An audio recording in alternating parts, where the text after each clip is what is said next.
Hear a lot about identity theft, with the number of incidents rising as the economy, of course, gets worse. But there is one case with a bizarre twist. A California woman had her ID stolen and soon found money disappearing from her bank account. But when she reported it, she found herself behind bars, charged as a felon.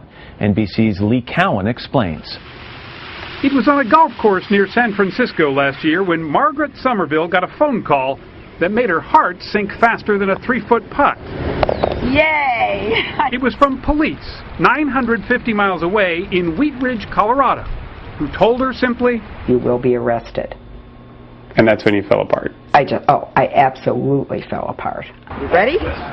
At age 66, the grandmother and a retired vice president of Wells Fargo Bank was met by police at her front door and led away to jail in handcuffs.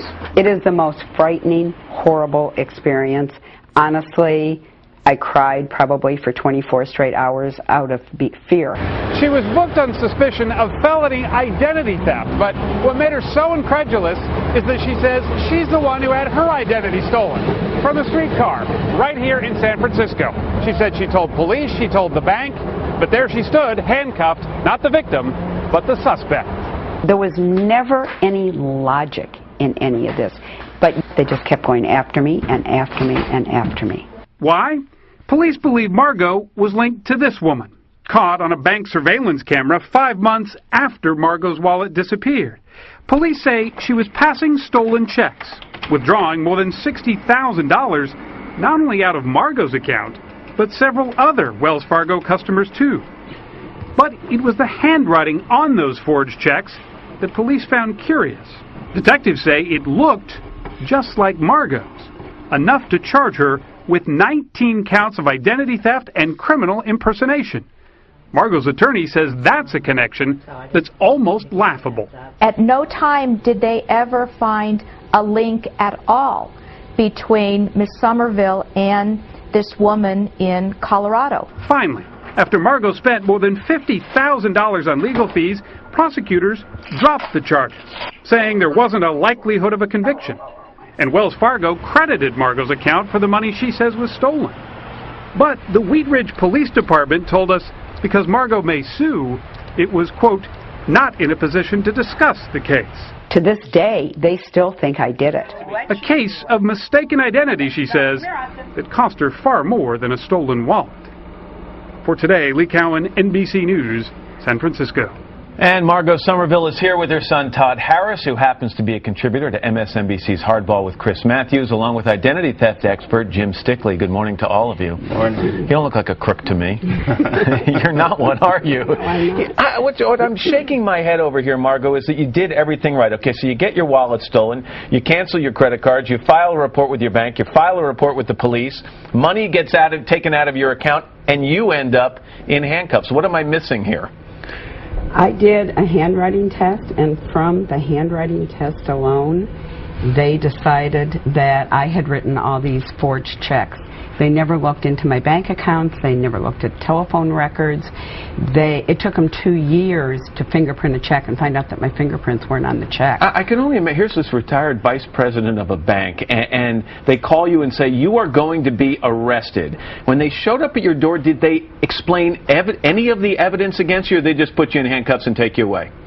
They just put me in handcuffs and took me out in front of all my neighbors, put me in a police car, and took me to jail. And although this was, what, a 2-year ordeal? Is that what it was? Yes. $50,000 in legal bills? Yes. And although the charges were dropped not too long ago, you have a fear still that this may not be completely over. The charges were dropped, but I am not convinced that they think that it's over, because they still think I did it. You're sure of that? That's what the police told the San Francisco Chronicle. Basically, so they dropped the charges because they didn't think they could get a conviction, not because they're sure you're innocent. Exactly.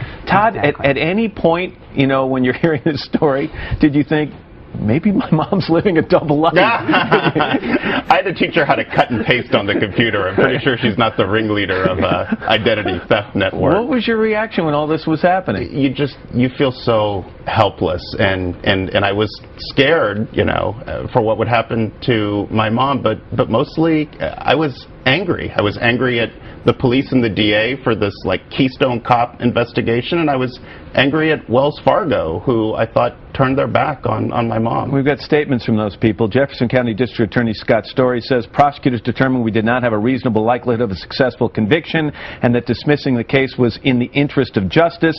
And from Wells Fargo, we're very pleased that information Wells Fargo provided to the authorities and to Ms. Somerville's attorney led to the charges against her being dropped. You're shaking your head. Well, that's just not accurate. No. Not the way it went. Jim, she did everything right. Okay? Absolutely everything. She was the victim of identity theft. So how do you protect? This was obviously a major screw-up. But how do you protect yourself? Well, what she did is generally how you protect yourself. I mean, you make sure you know what's in your wallet. If your wallet's stolen, you make sure that you go ahead and contact the right people. If you have credit cards, you cancel those credit cards. You notify the police. You file a fraud alert. Everything she did is exactly what is supposed to work to solve the problem. Did you do the right? Did you have your Social Security card in your wallet? I did not. You did not. So she did that right. And I didn't have a check. You didn't. All right, so this is obviously one of these unusual situations. The lesson to be learned here is that even sometimes when you do everything right, things can go terribly wrong? Absolutely. I mean, she did exactly what you're supposed to do, and she still ended up in a nightmare. Where do you go from here? I hope it's over, but I would like to get some of my legal fees back, or all my it's a legal lot of fees money. back. That It is a was lot of cash.